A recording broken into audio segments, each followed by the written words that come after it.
Food security topic को हम लोग और आगे बढ़ाएंगे। उसी में हम लोगों का छोटा सा 2 टॉपिक हमने क्रिएट कर लिया है, प्रॉब्लम्स विथ एग्रीकल्चर और प्रॉब्लम्स विथ फार्मर्स। तो कुछ प्रॉब्लम है जो कि एग्रीकल्चर में है और कुछ प्रॉब्लम है जो कि किसानों के पास है। उनके बारे में हम लोग बात कर लेते हैं, क्या क्या प्रॉब्लम है भाई। पहले एग्रीकल्चर में क्या प्रॉब्लम है उसके बारे में देख लेते हैं। There has been a gradual shift from cultivation of food crops to cultivation of fruits, vegetables, oil seeds and industrial crops. देखिए, ऐसा यहाँ पे अब भारत में देखा जा रहा है कि अधिकतर लोग जो है ना फूड क्रॉप्स का कल्टीवेशन ना करके वो लोग फल का, सब्जी का और ऑयल सीड्स का प्रोडक्शन ज़्यादा कर रहे हैं। मतलब कि वो लोग चावल का, उसके बाद फिर चावल हो गया, फिर से दाल का, फिर से गेहूं का, इन सब सरसों का, सरसों तो हमारा ऑयल सीड्स में आ गया, उसको छोड़ दो। यानी कि चावल, दाल, गेहूं, ये सब क्या आपका मेजर फूड क्रॉप्स है ना। तो इन सब का प्रोडक्शन लोग ना करके अब ज़्यादा वो क्या करना चाह रहे हैं, फल का उगाना, सब्जी का उगाना, है ना, ऑयल सीड्स का उगाना, इन सारे चीज़ों पे वो लोग ज़्यादा ध्यान दे रहे हैं।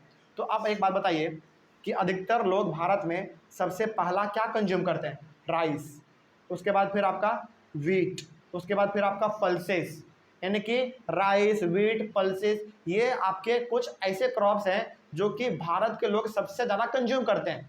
और इन्हीं का प्रोडक्शन अब क्या हो रहा है, धीरे धीरे कम हो रहा है। लेकिन प्रोडक्शन बढ़ किसका रहा है, फ्रूट्स का, वेजिटेबल्स का, ऑयल सीड्स का। तो क्या केवल इससे काम चलेगा, बिल्कुल भी नहीं चल पाएगा, है ना।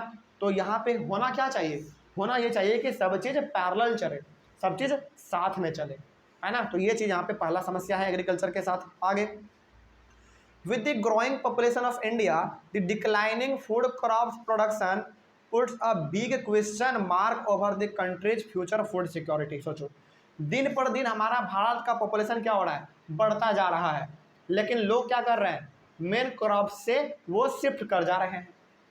बताइए कैसे काम चलने वाला है, ऐसे काम बिल्कुल भी नहीं चल पाएगा। तो यहाँ पे जो है ना, हमारा जिस प्रकार से पॉपुलेशन बढ़ रहा है उस प्रकार से हमारा मेन फूड क्रॉप यानी कि राइस का, वीट का, पल्सेस का प्रोडक्शन नहीं बढ़ पा रहा है, जो कि एक बहुत बड़ा क्वेश्चन क्रिएट कर रहा है, बहुत बड़ा ये समस्या को चुनौती दे रहा है। वही बात यहाँ पे लिखा हुआ था। तो आने वाले समय में यदि ऐसा चलता रहा तो हम लोगों को केवल और केवल फल, सब्जी और तेल पे ही जिंदा रहना पड़ेगा। तो यदि ऐसा ना करना पड़े, इसके लिए हमको क्या करना चाहिए, सभी चीज़ों के प्रोडक्शन को साथ में लेके चलना चाहिए, है ना। चलिए आगे बढ़ते हैं। फिर ये दूसरा प्रॉब्लम हो गया, the competition between agricultural and non agricultural land. Example के तौर पे हाउसिंग और भी बहुत सारे हैं, has resulted in reduction in the net sown area. देखिए, ये तीसरा है और सबसे बड़ा प्रॉब्लम मेरे हिसाब से यही है।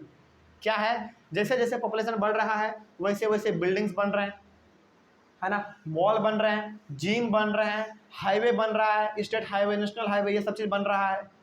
तो ये सब बन किसके ऊपर रहा है, ज़मीन के ऊपर ही बन रहा है ना। तो ज़मीन के ऊपर जब बन रहा है तो आपका एग्रीकल्चरल लैंड घट रहा है। सोचिए, तो क्या आप हाईवे पे खेती कर पाएंगे क्या, बिल्कुल भी नहीं। मतलब कि पॉपुलेशन आपका लगातार बढ़ रहा है लेकिन आपका जो एग्रीकल्चरल लैंड है वो ख़त्म होते जा रहा है। भाई अब जब आपके पास ज़मीन ही नहीं रहेगा तो आप कहाँ पे खेती कर पाइएगा, है ना। तो यहाँ पे एग्रीकल्चरल लैंड और नॉन एग्रीकल्चरल लैंड में कंपटीशन हो रहा है और इसमें जीत कौन रहा है मालूम है, इसमें जीत रहा है आपका नॉन एग्रीकल्चरल लैंड। यानी कि फटाफट इसमें जो हाईवे बन रहा है, रोड बन रहा है, घर बन रहा है। अब जब ज़मीनें नहीं रहेगा तो क्या आप खेती कर पाएंगे, नहीं कर पाएंगे। तो ये बहुत बड़ा प्रॉब्लम है एग्रीकल्चर को लेकर। यानी कि नेट सोन एरिया का मतलब क्या, जहाँ पे आप खेती बाड़ी करते हैं। जब वो ई एरिया नहीं रहेगा तो आप खेती भी नहीं कर पाइएगा, ठीक है। तो लगातार घर बन रहे हैं, बिल्डिंग बन रहे हैं, मॉल बन रहे हैं, जिम बन रहे हैं। आगे, the use of fertilizers, pesticides and insecticides are responsible for degradating the soil. तो मिट्टी को ख़राब भी हम ही लोग कर रहे हैं। मिट्टी को ख़राब हम लोग किस प्रकार से कर रहे हैं, ज़्यादा फर्टिलाइज़र का इस्तेमाल करके, पेस्टिसाइड का इस्तेमाल करके, है ना, इंसेक्टिसाइड का इस्तेमाल करके। इन सब का इस्तेमाल हम लोग ज़्यादा प्रोडक्शन के लिए करते हैं, लेकिन इसी के साथ साथ हमारा क्या हो रहा है, प्रोडक्शन तो अच्छा हो ही रहा है लेकिन हम लोग मिट्टी को ख़राब कर दे रहे हैं। और भाई जब मिट्टी ख़राब होगा तो क्या अगले बार आप खेती कर पाएंगे उसी लैंड पे, बिल्कुल भी नहीं कर पाएंगे। तो ये कुछ ऐसी समस्याएं हैं जो कि पूरी तरीके से एग्रीकल्चर से ही जुड़ा हुआ है। ठीक है, आगे एक लास्ट है 5वां नंबर समस्या, scarcity of water has lead to reduction in irrigation.